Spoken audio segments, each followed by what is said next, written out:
I think we may be live. Okay, there we go. No, it looks like it. Um, let's give it a minute for people to get on.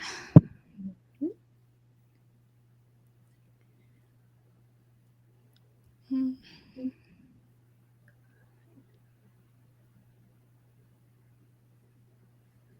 Yeah,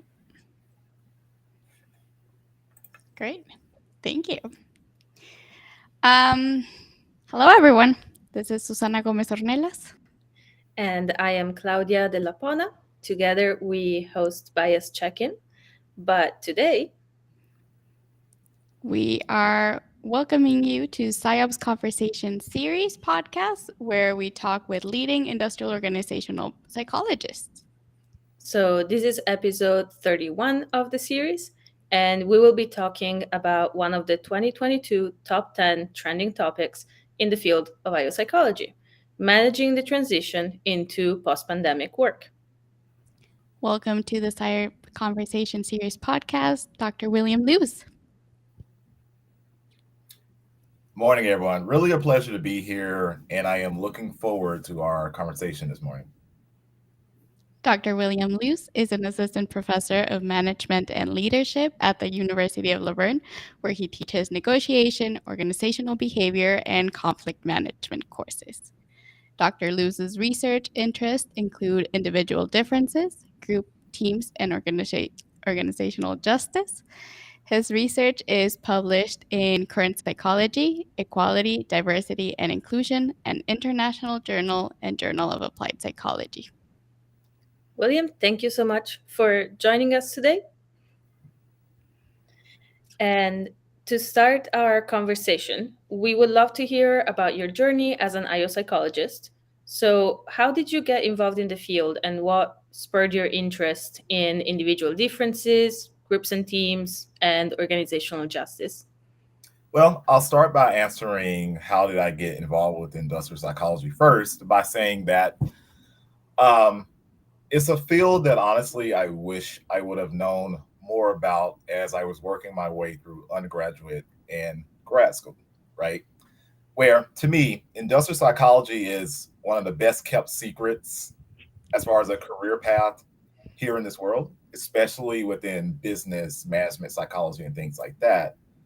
And actually found out about industrial psychology during my time in graduate school at the University of Texas at San Antonio when I was working through the doctoral program in the College of Business, where a couple of my instructors at the time that trained me in research methods and things of that nature were industrial psychologists by trade, but happened to work in a college of business. And it's through them that I found out about the field of industrial psychology, which to me combines the best of both worlds when it comes to both theory and the application of research methods and quantitative research to answer questions relevant to organizations and decision makers within. Ah, all the things I love to hear. Thank you. William, I'd love to talk more about how IO psychologists can help to build effective workplaces in the face of macro level threats such as the pandemic, which we were talking about before we went live.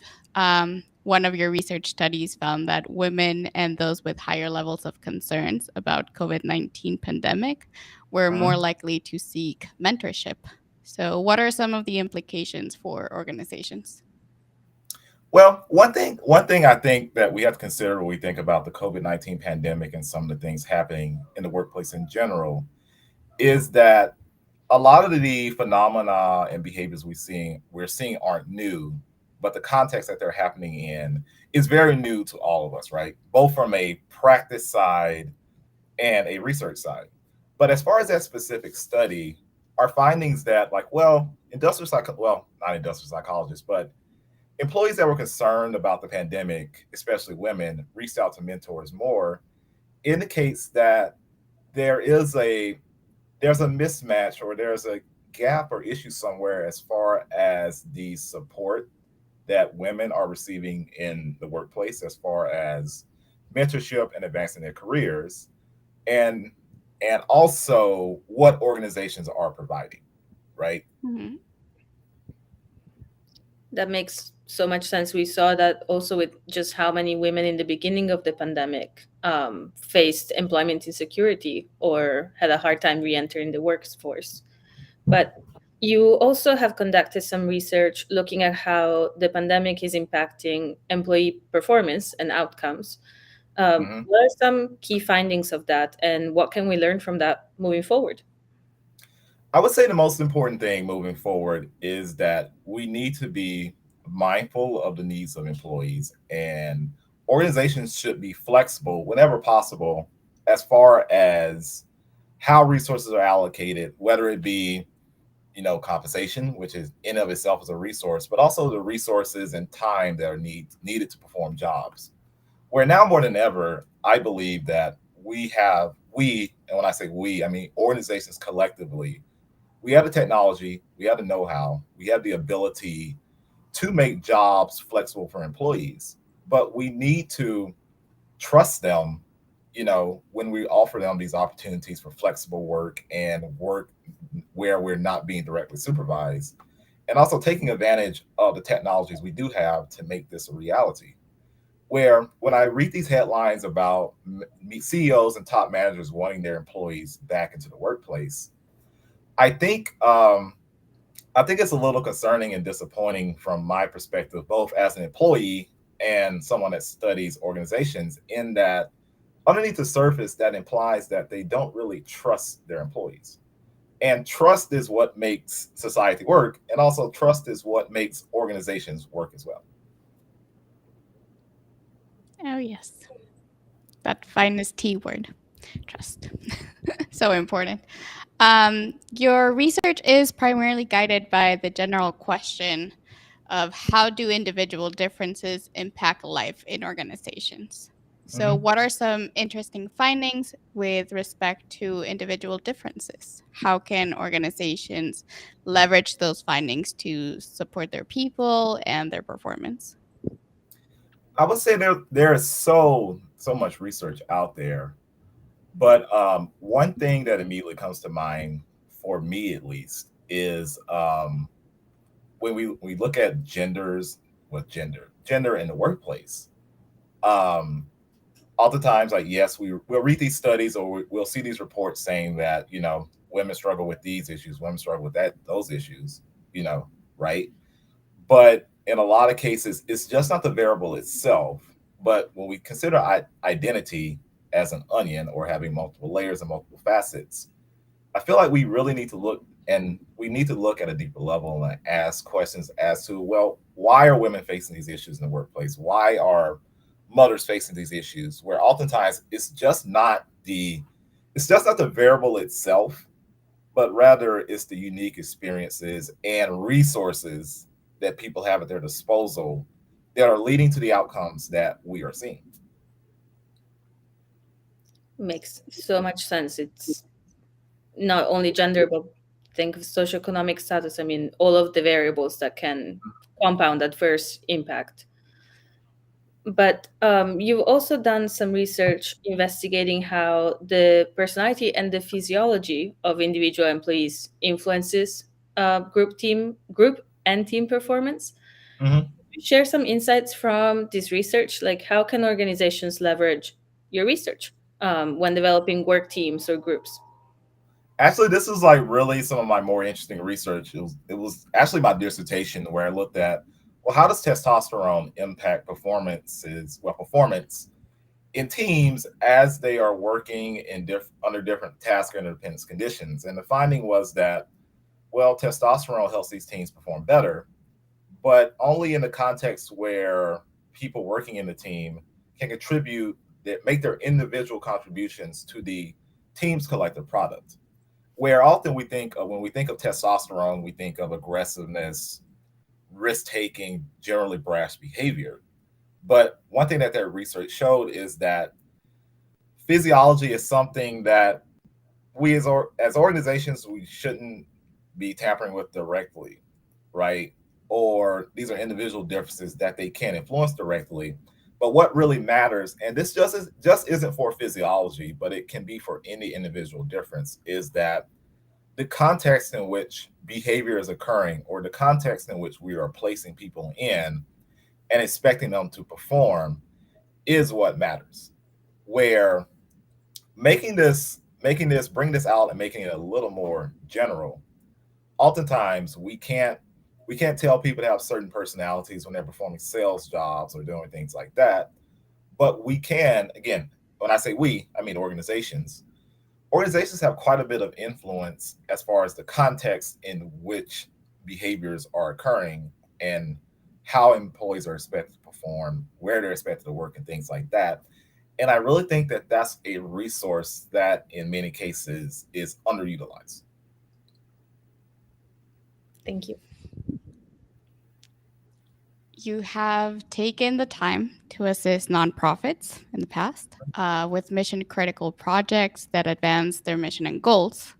Can you tell us more about these projects and how you have leveraged your expertise to support these organizations? Well, early on in the pandemic, I came across this organization called Catch a Fire. So, for everyone listening, catchafire.org, right? Where this is a platform that matches professionals, whether you're creative, whether you are skilled in cybersecurity, computer networking, like all of these functions that many nonprofits need, but may not necessarily be able to hire full time staff to perform.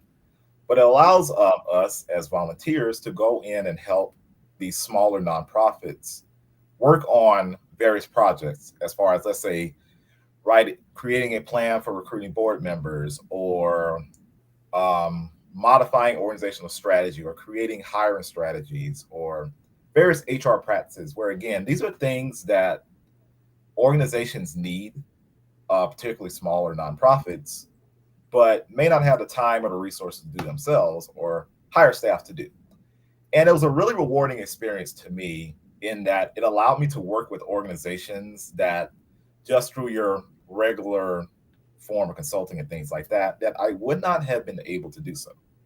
And it also taught me a lot too about the work that organizations do every day, just outside of, what we may read in the popular press or what we may see our so-called management business luminaries doing. Because there are many smaller organizations right here, well, right in our local communities, wherever we are, that are doing very important work that honestly could use our insight and expertise.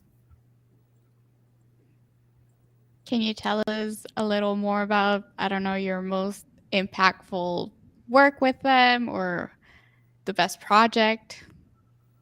I can't disclose the name of the company directly, but I can tell you that there was an organization that worked with accessibility services that was that wanted me to help them um, basically modify their strategy and present their strategy in a way that was appealing to external stakeholders. Where the founder of this organization was very passionate about their cause, they knew what they wanted to do long term, but just like many organizations, they were struggling with how do I communicate this to external stakeholders, and using my expertise both from my education and teaching management things to students every day, and then also just life experience, I was able to help them do that. And I really think that by working with this organization and through my assistance, it is going to have a significant positive influence on their long-term trajectory as far as the impact they're going to be able to make and the people's lives they're going to be able to change for the better. Thank you for sharing. Thank you so much. For everyone listening and tuning in live, we are opening the floor for audience questions. So please put them in the chat and we'll try to answer them.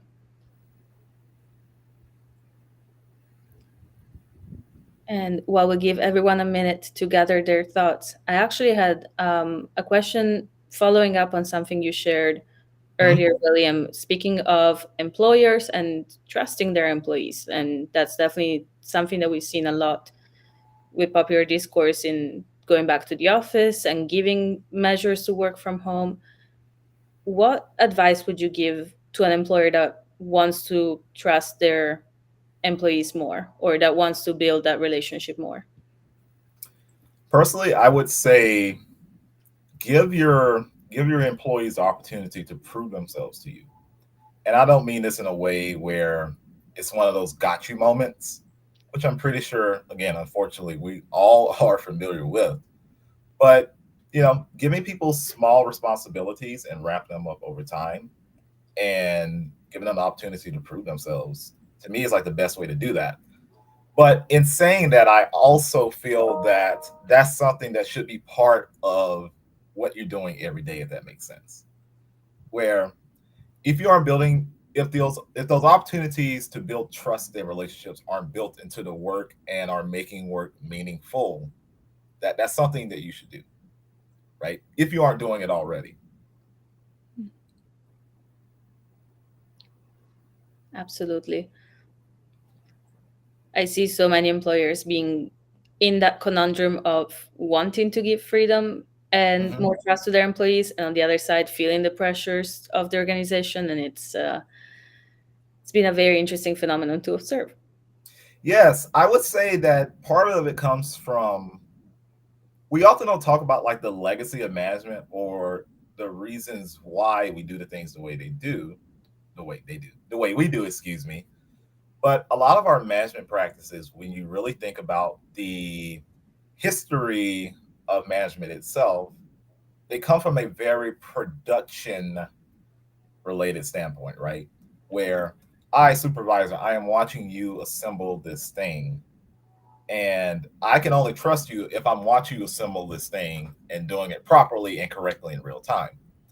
Mhm. And the question is like, well, not necessarily the question, but the issue is, well, that doesn't necessarily apply to knowledge work. And not to say that knowledge work is the only issue. Well, this production mode of thinking also really doesn't apply to, let's say, taking care of patients or children or students or all these things that can really be subjective and squishy, right? Agreed. Yeah. I think we have one question in the chat from Colleen asking, what's your recommended one small step to move an organizational culture in that direction? So thinking about legacy, hierarchical, or traditional. I mean, personally, what I think is the most important, when we think about modifying culture and things like that, I think a really good first step, and this may not answer the question directly, is like, hey, we should talk to employees. You know, ask employees like what they feel, what do they observe, what do they think, and it's a theme that when I teach my courses, with the knowledge that a lot of my students are going to be the future managers in this world, is that I try to tell them like, hey, like listen to your employees, ask questions, observe, because more often than not, they are doing the work every day and they have a very good understanding of what's going on live on the ground, what they're thinking, what they are feeling. And then from Mhm. there, you can decide, well, these are the parts of a culture that are good. This is bad. This is what we need to modify to make ourselves more sustainable and viable in the future. Go directly to the source and Yeah, go ask to the them. source. Absolutely. Another question from Shannon. What I found that is even if employees push for more organizational change, nothing will happen unless these employers want to implement change. Any advice or thoughts? This is really great because I taught organizational change to my graduate students last night. I would say that the biggest thing that that you should do, and I will say to add the caveat that this may not work, but when presenting these issues as far as change and some of the dilemmas surrounding it in the workplace, you need to make it relevant to management, right? Where in a lot of cases, for better or worse, management just kind of wants to keep, if they don't see a problem or issue with what's going on, they're going to kind of keep doing things the way they're doing, and they're going to maybe, if you're lucky, be incremental changes over time.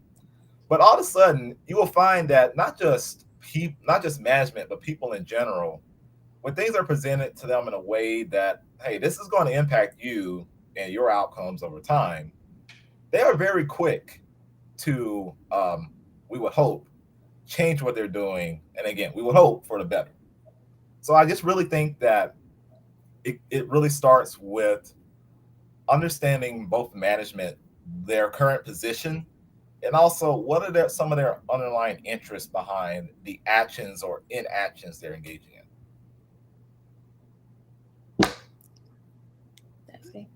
The next question I'm going to add, there's two questions that are related from our LinkedIn audience. What industries do you see seeking out IO psychologists and availing themselves of our expertise? And what would you say is the most important skill that an IO psychologist should have? I would say when I think of industries and, well, what industries would be interested in our knowledge, skills, and abilities? This may be a cop out answer, but I think our skills are relevant everywhere, right? Oftentimes we may think of tech as being a good answer. When I think of companies like Meta, Google, so on and so forth, that need people with quantitative skills, but also the ability to understand behavior and context. Like, yes, that would be a good answer. I really think that every industry could use our skills and expertise. Even when I think about things, and again, I'm bringing this up because I taught it last night. We think about job analysis and understanding what jobs entail and how people perform their jobs. That's universal. That goes across all industries. And in many cases, just specific to job analysis, I don't think many managers or just organizations as collective decision-making bodies have really critically thought about what jobs do people do here, and, well, why do they do the things they do, right? And those may seem like really basic and seemingly rudimentary questions, but they can unlock so much by asking them. And as far as like, well, what skills do industrial psychologists need? I would say all the so-called resume skills. Data analysis is really important, where I think it's important for us. Maybe we don't enjoy analyzing data. Maybe you don't enjoy spending your days running factor analyses on M plus like I do, which I could do that all day, every day, 8 days a week, and on a weekend afternoon, right?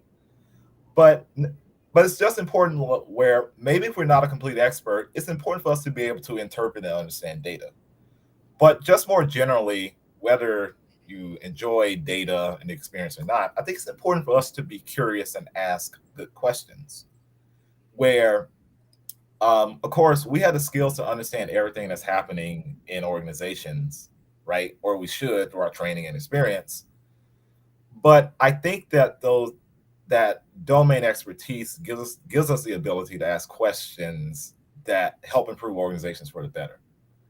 And that's kind of a roundabout way of saying stay curious, which to me is kind of cliche, kind of well worn, but it's a skill that I think is important for us to have.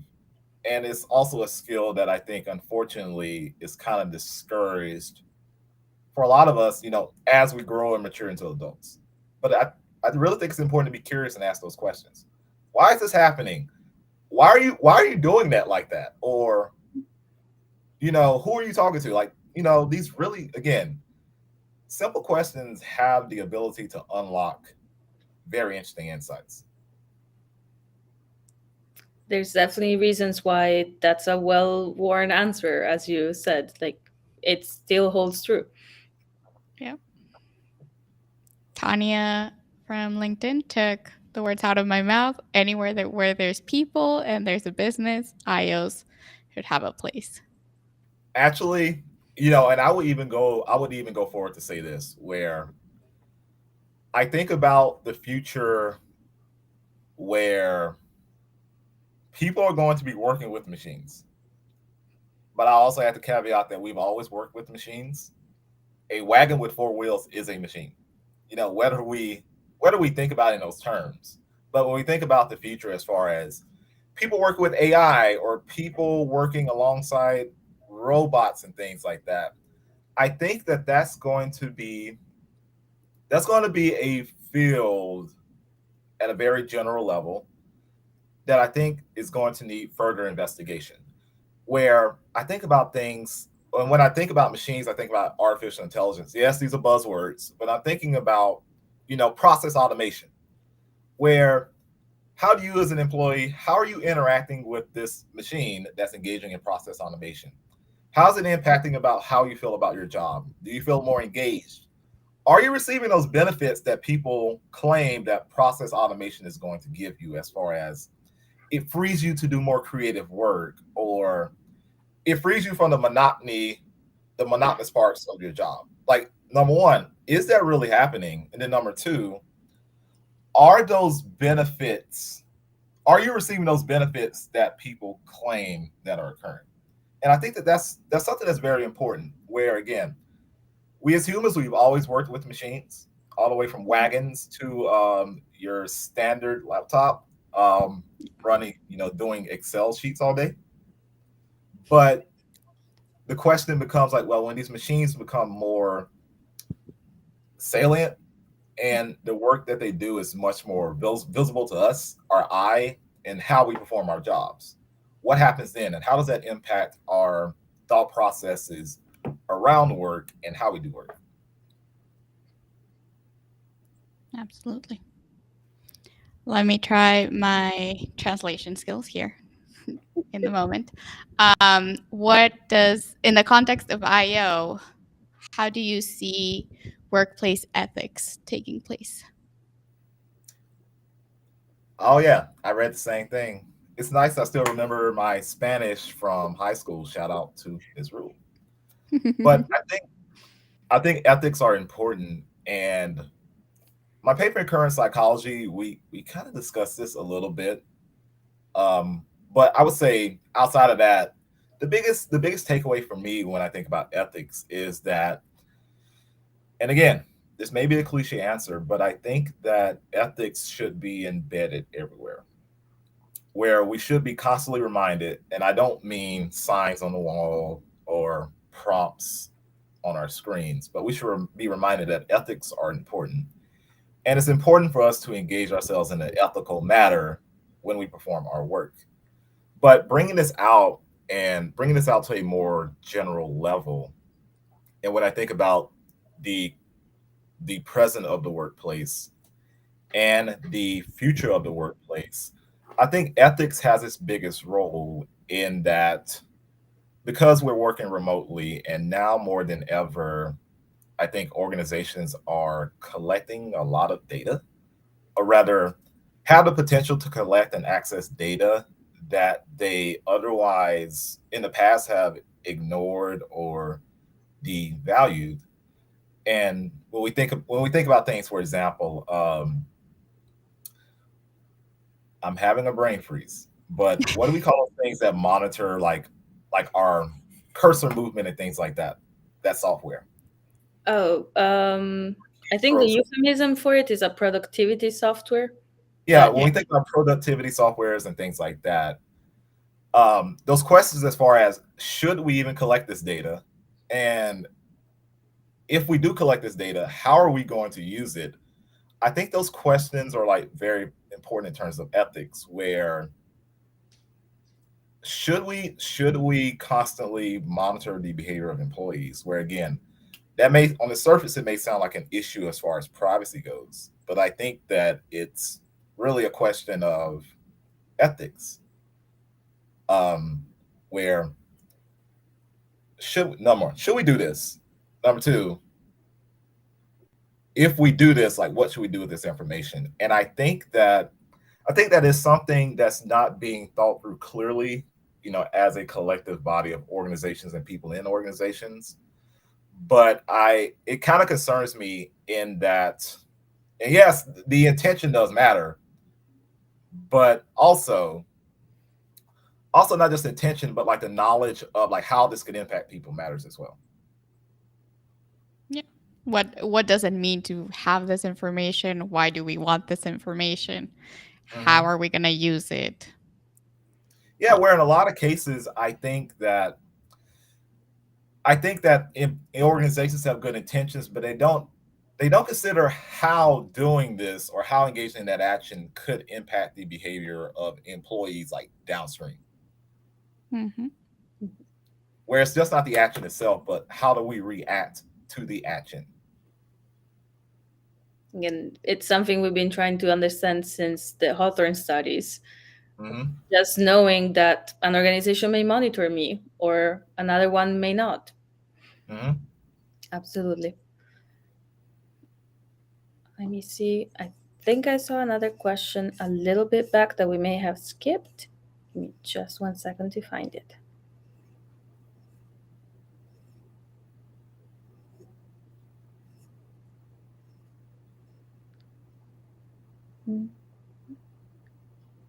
Okay, actually, we are caught up so far on the questions in the chat. I love seeing everyone chiming in on the ethics.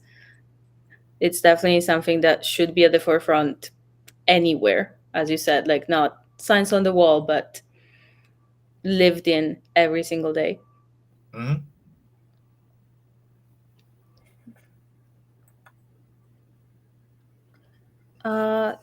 Someone just asked from our Facebook audience, do we think the effects are detrimental? I'm assuming they mean the effects of these data collection processes that we were just talking about. I think it depends. Very cliche organizational psychologist, management professor response. Like, it depends. But no, I really do. I think it depends on intent. What are we going to do with this data? Also, how do the people that are being impacted by said data collection, how do they feel about being monitored? And we generally know that, I think across professions and all individual differences, we don't like to be monitored at work, right? And then being explicitly reminded we are being monitored kind of works to our detriment. Where it again, we've talked about trust a lot. It comes back to that idea of trust and the psychological contract between the employee and the employer, where I'm pretty sure in a lot of cases, we as employees, we expect that, hey, you as an organization, you've taken this time to recruit me, onboard me, pay me money to perform my job, provide these resources, right?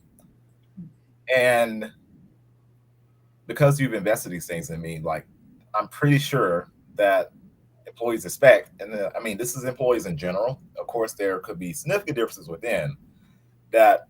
You trust me to perform my job with minimal evasive surveillance. And as far as the question of should organizations discuss it openly, I generally think that when any organizational change or practice is being implemented, it be discussed as transparently as possible. Because another thing we know people do not like is surprises, especially ones they think are negative. People do notoriously bad with uncertainty. And I think we've had our fill of uncertainty for a couple decades or generations to come in the past couple of years.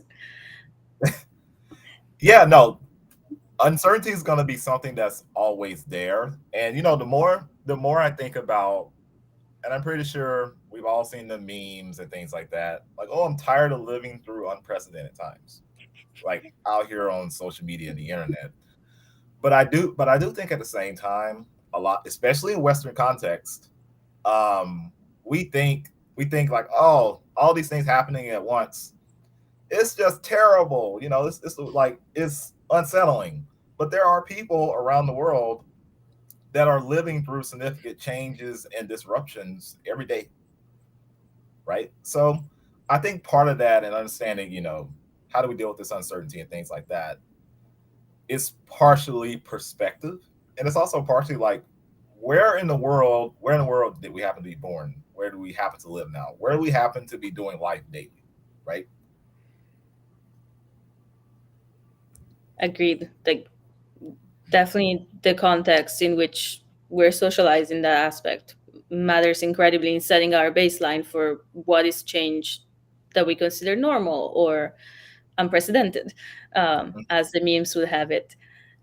Speaking of this and like connecting it back to what we are saying of working in post-pandemic times and trusting your employees or monitoring them, I want to circle back to the idea of also differential data collection, thinking of now the company can have employees virtually anywhere Mm-hmm. because we're all working remote or semi-remote. How do you see that working for companies that may have employees, say, in North America or in the European Union now? A lot of the data collection laws there are getting stricter. So, in a very vague and convoluted way, how do you see companies being able to address that and not treat their employees differently? It's a really interesting question, and as an observer, and as an employee, and then as a researcher, I I really want to see how this plays out. But when I think about the specific issue, data collection, potential legal challenges coming forward, I think that it's important for organizations, just like before when there wasn't as much scrutiny. Understand what are you trying to measure, right? And then I'm pretty sure in a lot of cases, if organizations deliberately think about what they're trying to measure, what outcome are they looking for, that they will be able to, at least to me, um, zero in on what they want to do, focus their data collection, provide rationale as to like why they're doing it, and get it done to the best of their abilities. Where when I think about when I think about these discussions of data in workplaces, and we've all read these things in the popular press, you probably read the article, especially us as industrial psychologists, and most of our audience here is industrial psychologists. You're probably looking at this article and thinking like, why would they collect that variable, or why is that variable relevant to what they're trying to measure, right? And Mhm. that's where organizations, um, leaning on the expertise of people that understand these issues, to me is very important. So I'm saying, hey, hire an industrial psychologist. You know, bring in an industrial psychologist to help you work through these questions and issues, right? Where it's not that organizations don't know what they're doing completely, because I think at the core of it, they know what they're trying to measure, but a little advisement goes a long way, at least in my opinion. Bringing that social scientist to uncover, like, well, this is how you have the right, and this is how we get there, or just a Right, little guidance through it. right.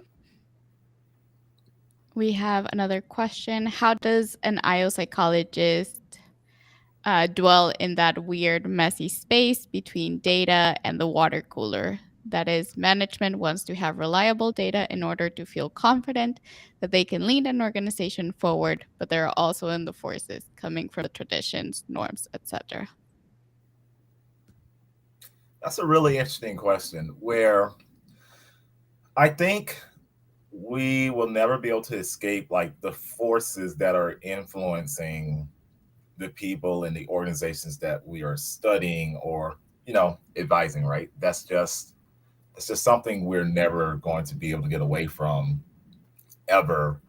But I do think power does come in understanding, being able to understand those forces and how they could potentially influence the data we collect, and more importantly the behaviors that we are observing. Where in a lot of cases, by providing this advisement or being directly employed by an organization, we as the industrial psychologists, unless there is some direct change going on, we have very little influence over the culture and the norms and how things are done, right? But I think because of our unique domain expertise, knowledge, and skills, we can observe these things and understand how they could be impacting behavior. And in answering that question, I do understand that, well, that's not a solution, so to speak, right? Like, I'm not saying go do this and this is magically going to remove the influence of context, norms, and things like that, traditions in the organization. But it's just a pragmatic response that, hey, oftentimes we can't control these things directly, right? We too are subject to these forces of subject to these forces of institutions and organizations that we find ourselves in. And it's important to understand them, right?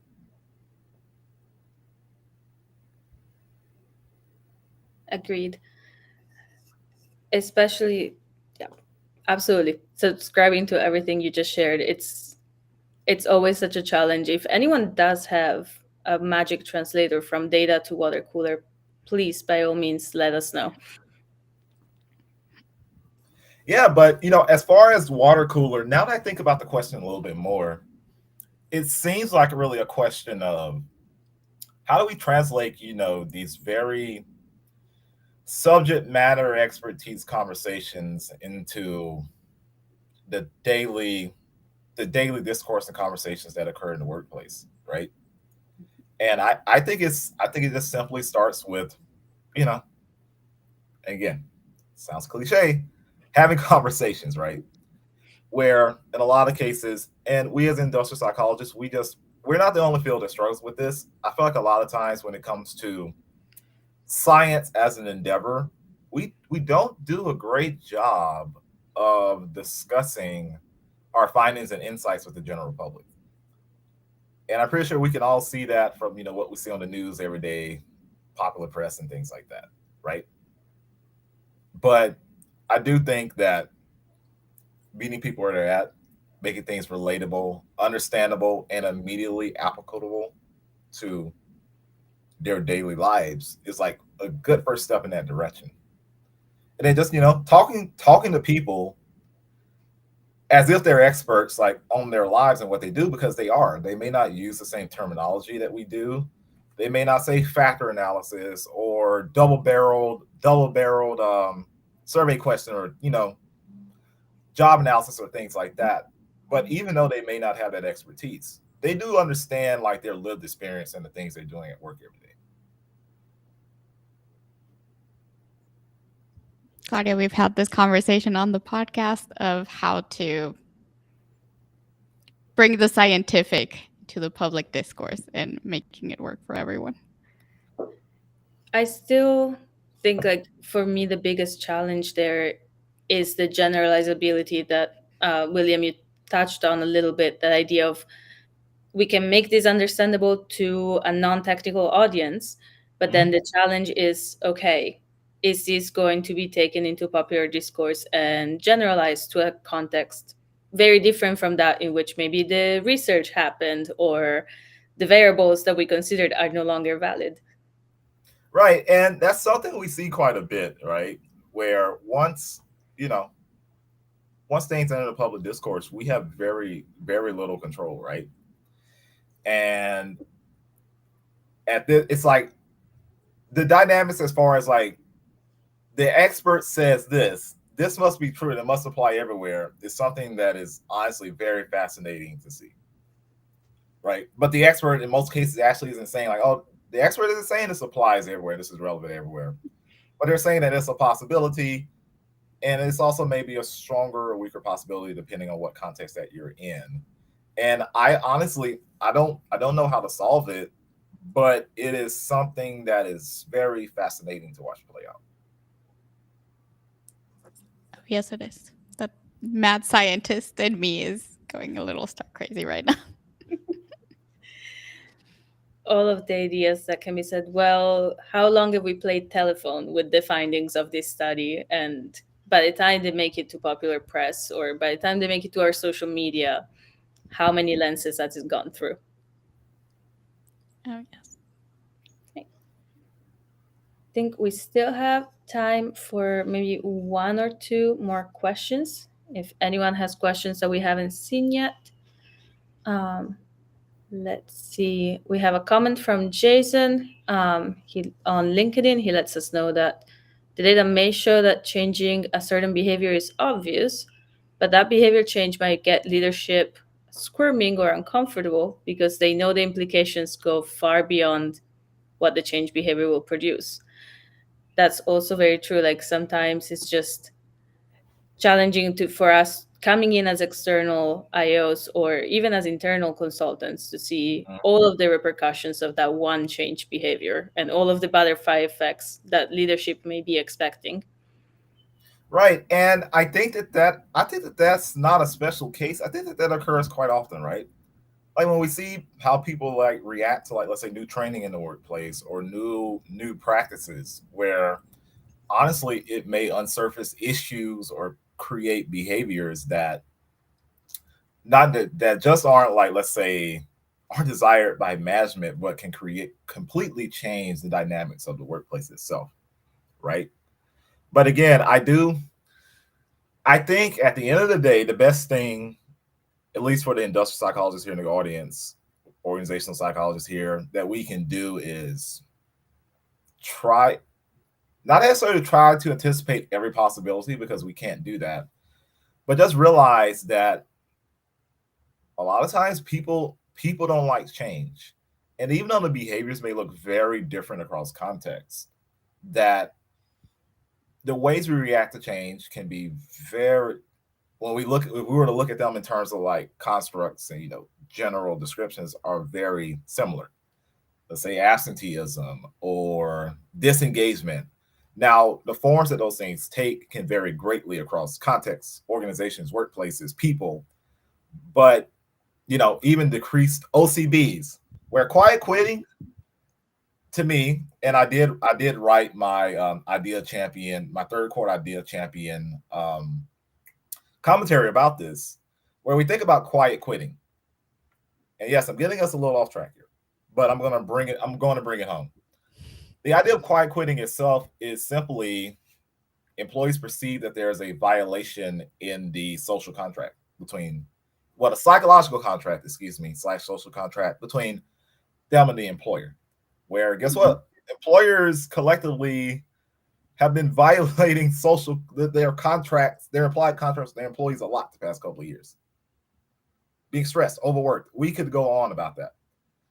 But when you have that and employees do not want to discuss, not discuss, but employees don't want to engage in those organizational citizenship behaviors, which we aren't paid for, but we expect as courtesies and niceties to make like the workplace a livable place, right? A place where we want to be. Things can fall apart really quickly. And I frankly think that quiet quitting is just the fact that employees are fed up and they perceive that imbalance between what the employer expects from them and what they have been giving. Where I think a lot of people have been working really hard, going above and beyond the past couple of years. And it's just not an issue of money, but they haven't been receiving, the recognition and the support that they need to perform their jobs. And then we as an industrial psychologists, organizational researchers, organizational behavior, OBHR, we put all that together. The quiet quitting thing makes a lot of sense. It's a natural reaction. So to bring that back to, again, our question of the implications of behavior and how things go beyond, I think that, again, things may on the surface look really different across context. But if we were to look at things from, let's say, a 30,000-foot view, very general level, a lot of these behaviors fall into similar domains, right?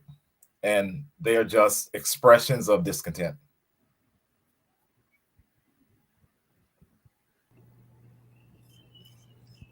Agreed. I love the expression that people are starting to act their wage, especially when we've seen people talking about not receiving cost of living raises or not finding the accommodations that, like you were saying, the factors that make work a little bit more livable. Mm-hmm. Withdrawal is absolutely logical and consistent with all the literature that our field has to offer. So not really surprising if we find the writing between the lines there. Right. And And even beyond it, it's just like it's a natural human reaction. If we think we're being agreed, we're going to react in a way that we think is going to restore the balance, even if it may make sense to us, but it may not make sense to the other side or people witnessing our behavior. agreed. I see a comment on LinkedIn from Laura, saying, "Thank you for the discussion. Please find practitioners interested in field research to implement your studies and protocols and make science live. It would be a way to make it public, as once something is in business, it is possible to become a word of mouth topic."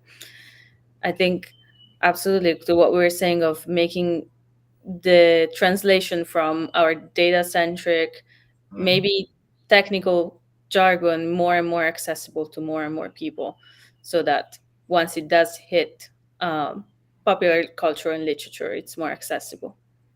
Yeah, and I like Christopher White's comment too, where he's saying that employee resource groups themselves will not solve problems. That is absolutely right. Where again, in a lot of like what I'm saying would be in a perfect world. In a perfect world, um, organizations would invest in not just looking at like the demographic characteristics of their workforce and say, oh, we need these employee resource groups, which again, those are great, those are needed, but there needs to be an understanding of the underlying issues and challenges that these employees are facing, especially within the context and, as Christopher says, the culture of the workplace that may be decreasing or impacting their engagement, impacting their satisfaction. And there needs to be an understanding of that, where ideally the resource groups would be a forum to do so. But I'm pretty sure a lot of us have experienced that a lot of times the conversations we have in these resource groups, and when these groups bring their grievances, to management, to decision makers and organizations, they often fall flat. And to me, that's a really big missed opportunity. Where again, it's just not about the demographic traits that the members of these various ERG groups have, but rather it's questions of, to me, it's questions of like access to resources and the ability to utilize them. And of course, when we think about access to resources, the ability to utilize them, this goes this goes into like historical context as far as the way things have been in society up to this point, history and things like that. But it's an important thing to understand. Absolutely. For anyone that missed the beginning of this podcast, William, can you tell us about why you are the trend champion for managing the transition into post-pandemic work? Well, I do have a published paper on the question of mentorship and its impact on how employees entered the pandemic as far as transitioning to remote work. And we looked at this in the context of collegiate professors, but many of the things that collegiate professors do translate to many people working in the knowledge economy, where we found that um, people that were concerned about the pandemic at the time in spring 2020, and women reached out to mentors more to facilitate their transition to working and teaching remotely, right? And then from that, um, once that paper was published, my coworkers and I, we thought about this question. We thought about this question in terms of like, well, we see this happening here, but what is happening? You know, not to say that the pandemic is going away; it is still very much here. There are many people across this country and world that are dealing with it right now. But at least as employers are bringing people back to the office and expecting things to return to quote unquote normal, Mhm. um, what are the implications for people making this transition? You know, especially for women of color, right? Because again, in our previous study, we found that women were facing these challenges, right? But we know that women of color oftentimes in the workplace face unique challenges, and it's just not all women, right? All women face all like similar challenges, but there are differences between demographic groups when we think about intersectional identities. So that's the question that we're getting into there, and that's why that's one of the reasons why I was considered to be an idea champion on this topic.